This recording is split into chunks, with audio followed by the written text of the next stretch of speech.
The final presentation in this session is by Professor Jane Farmer. Jane is the Director of Swinburne Social Innovation Research Institute and Professor of Health and Social Innovation with 30 years research experience in community participation and has led research internationally. And Jane's been leading a program on social connection with the Australian Red Cross to synthesise evidence across academic disciplines and translate this into accessible information and tools to activate social connection for people, services and communities. And so thank you so much, Jane, for joining us today, and you'll be presenting on social connection in older age, evidence into practice.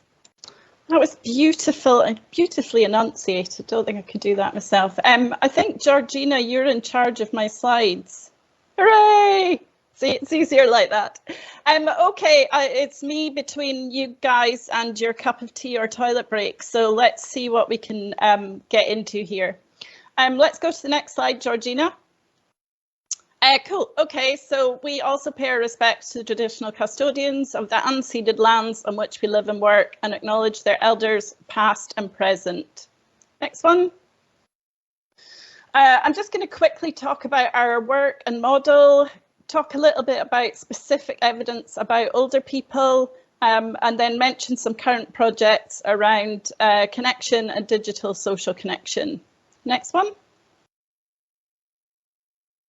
Okay, so we got involved in this work, I guess, because a number of not-for-profits, especially the Australian Red Cross, came to us and said that they thought social connection was at the heart of what they did, but they were super confused by the academic literature. There seemed to be so much of it, and it all seemed to come from different places. You may have noticed yourself, if you're vigilant about this topic, that there are multiple items that come through your inbox every day about this topic. Everywhere people are talking about loneliness, isolation and social connection, and it's really difficult to keep up and sift through what's relevant. Much focuses on loneliness and isolation without necessarily giving practical responses. We believe in our work that isolation and connection are community and society issues, although they do involve all different levels being able to do something. So what we do in our work is we collect this evidence from peer-reviewed research and quality practice evaluations across multiple disciplines. We try to distill out consistent principles or fundamentals that point to action to activate social connection in communities. We take a strengths-based approach, and we, as I said, we look at what can actually be done to activate social connection by different levels and groups in our society, particularly also including these days communications technologies, as they are part of our connection activity completely integrally. Okay, next one. So first of all, what do we mean when we talk about social connection? I think that Danny really pinpointed that social connection is a complex concept. If social isolation is a lack of social contacts, what on earth do we mean by social connection? Is it just having social contacts? What does that mean?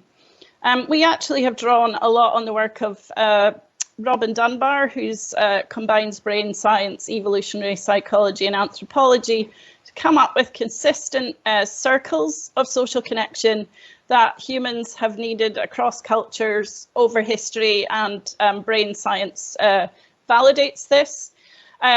So social connection is complex. It involves different layers of things going on. People need really close relationships. They need what we call good friends in this diagram. That actually means people who can give you different kinds of help and that you help in return. Our third layer here is what we call my communities, and that relates completely to what Kath has just talked about. Essentially, that's about the groups that you belong to that give you your sense of identity or identities. There is great evidence to show that the more identity groups you belong to, the more positive impact it has on your health. And then the fourth layer in our model is about fitting in the wider community. So when you go out into the community, do you feel valued? Do you feel part of the community? Do you feel like you belong?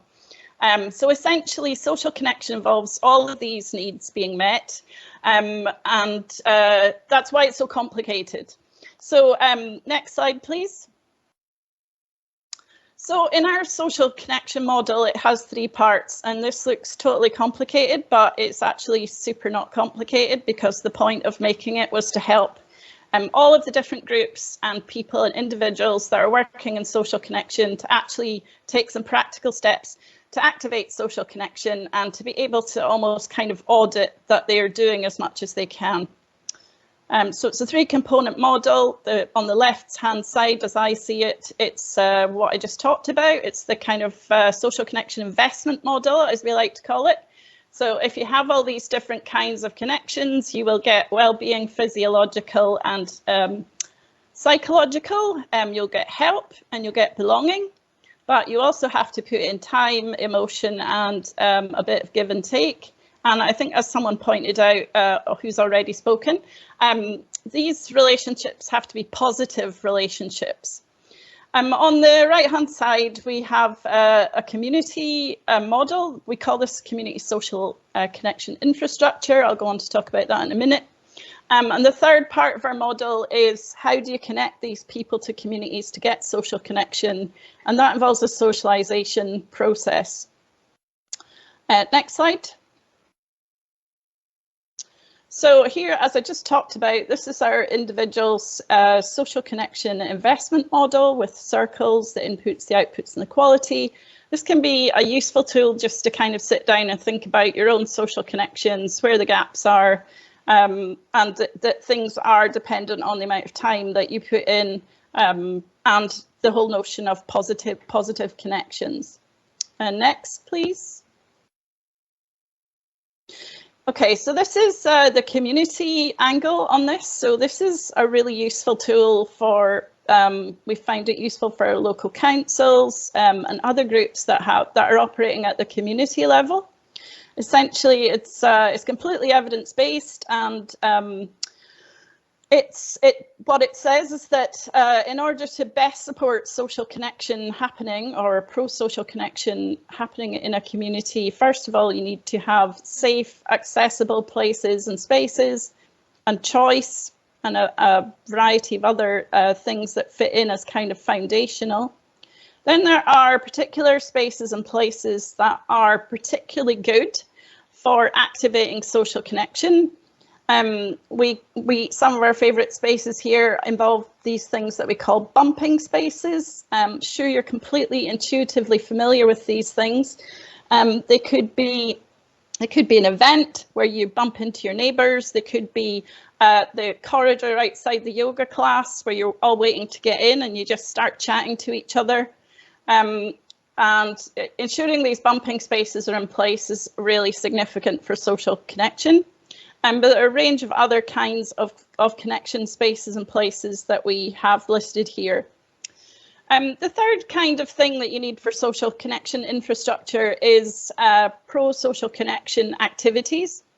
We've actually found, and I think Kath and Danny's work alludes to this in a lot of our work, that actually problem solving or coordinating activities are really great for getting people together that don't know each other, or who aren't obviously apparently going to kind of get on with each other or know each other. This is why things like community gardens are good spaces, but also things like e-gaming can be really great for young people if they have to get together and solve a problem together or work as a team online. I've seen some research where people describe actually building a community online by the fact that they had to coordinate their activities. Another really excellent way of building social connection is synchronous activities. These tend to involve things like music. It could be dancing, music making, choirs. We know all of these things are really good for social connection. Also sport, laughter, all of these kinds of things are sort of spaces where people, they kind of lose their inhibitions, I guess, in the moment. And because you're all doing something together, it kind of gives you a sense of connection. So look, there's lots of evidence about these various activities that are pro-social connection. The pinnacle here is what we call community connectors. So as has been alluded to, for some people, you can have all the spaces and places and activities in the world, but it's just really hard for them to connect. They may be socially anxious, they may be in chronic pain, it could be a whole range of things. And this is where community connectors come in. These are people who are either spontaneously in communities, or they may be volunteers, or they may be paid. And the role is to connect people in communities and connect them to groups, as Kath was talking about. Next slide. And this is the final bit of our model, which seeks to kind of show the socialisation process. The point that we're kind of making here is that we tend to forget how difficult it is to actually join a group or start up being part of something new. We experience this, I guess, also if we move job or we move house. It's really just very uncomfortable. It takes a long time to feel like you fit in. And there, again, is a good model that's evidence-based of the socialisation process. Shown here in our model, seeking to join, you feel uncertain and uncomfortable. Then you need to, sorry, I'm looking at what's coming through in the chat. Then you go through that process of actually deciding, do I fit here? Do I feel comfortable here? Do I belong here? And this could be a space where a lot of people actually drop out, whereas if they maybe kept going, they actually might, you know, eventually feel like they fit. And this, again, is a kind of process where these community connectors can help people to become established and socialised into groups, because community connectors can accompany people, as we say, don't necessarily need to be their friend. They are doing accompanying practice. And then over time, people will feel like they belong to the group. But this process is not to be underestimated. It can take a long time and it can be quite uncomfortable. Next slide. So these community connectors, we have actually found them spontaneously occurring in community through our research, but also, as I'm sure you're aware, a lot of groups are now actually funding, and organisations are actually funding community connectors. They might not be called community connectors, but this is the job that they're actually doing. These are people that are making the community a safe place by being a known and trusted connection. As I said, not necessarily a friend, but an accompanier. They connect people to groups and activities by brokering. They can facilitate that socialisation process. They can be a tiny bit hard to resist, you know, so that you kind of go with them, but not overpowering, because their job is to be empowering. They can legitimise the person who is connecting as worthwhile and valuable, so therefore boosting their self-esteem. And they can legitimise connection or socialisation as a really challenging process, but because they're going to help people with it, it's no big deal, and it's quite transactional. And through their work, they can build these collaborations that end up being a kind of web across communities, between people groups, communities and organisations, otherwise known as social capital by some people. Next slide. So let's turn a little bit to how this might play for older people. We know actually that there's quite a mixed picture about older people and social support, emotional loneliness and social connection. There's a really great piece of work by Relationships Australia that used the Hilda data set that I think is very kind of salutary. It can zap a lot of stereotypes that you might have. And so all I would say there is a very mixed picture, but poverty is associated with loneliness in all ages. Next slide.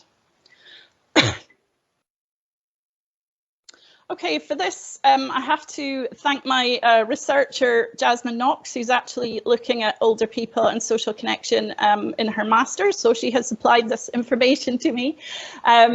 So essentially, we wanted to look at what is it that we know about social connection that might be a little bit different for older people. So there is evidence that as we age, we actually prioritise, concentrate and downsize our relationship pattern. We focus on those connections that are the least work to maintain and that give us the most joy or the most benefit. We actually weigh up the pain of isolation versus that painful process of making new connections that I showed in the socialisation process. There's also good evidence that our social goals change across the lifespan in line with our assessment of how much time we have left. So when you're young, you're like, okay, open to making all kinds of friends, spending a lot of time trying to find these groups and identities. But as you get older, you're like much more focused about the time you have left and what you're going to do with it. We can probably all relate to this if we're over 50. I certainly can.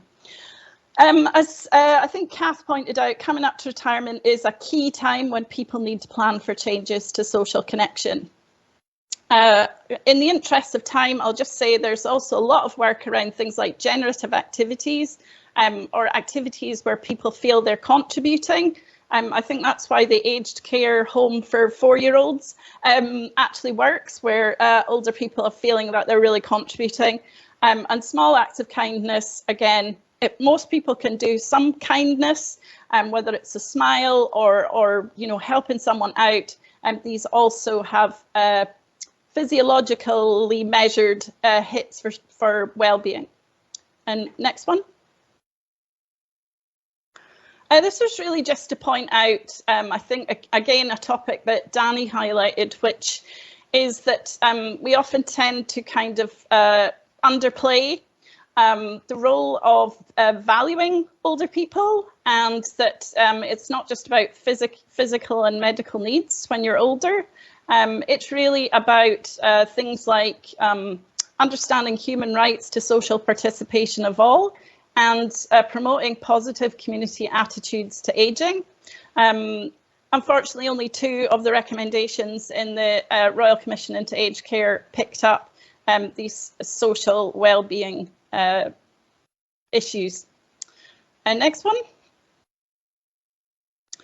Really just wanted to highlight here a couple of things that we're doing that I haven't yet mentioned. Digital inclusion, digital literacy skills is a great space for connection, particularly intergenerational connection, where younger people might teach older people or older people might teach younger people around digital inclusion skills. So that could be a really great intergenerational tool. And I also wanted to pick up the work that Jasmine Knox has been doing with the Salvation Army Uniting and ourselves around making a social connection assessment tool for residential aged care, again, based on our work, a strengths-based tool. Next.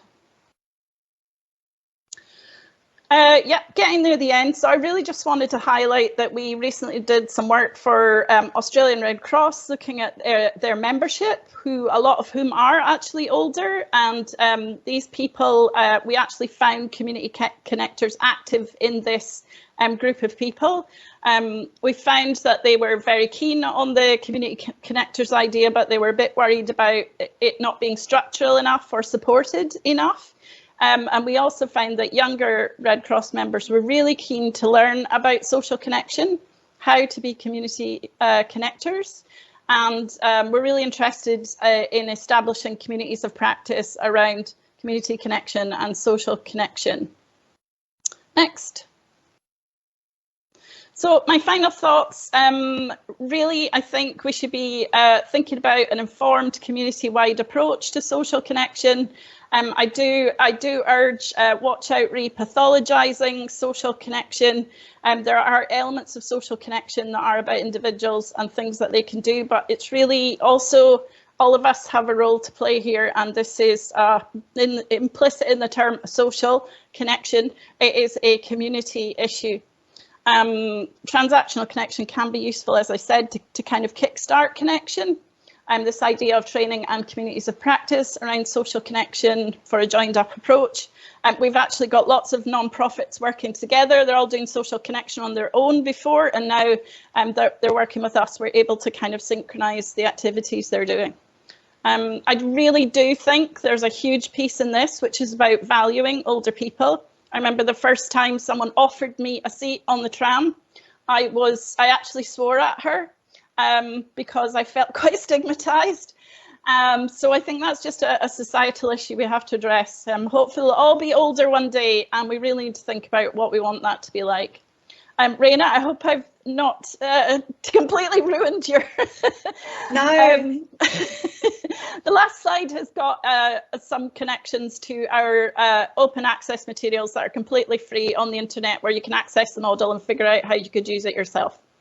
Ta-da! Done. Thank you so much, Jane. I mean, I really wanted you to present today because we've been actually using a lot of what you've done in your theories and your evidence-based work. So it was a fantastic presentation in a very short amount of time. So thank you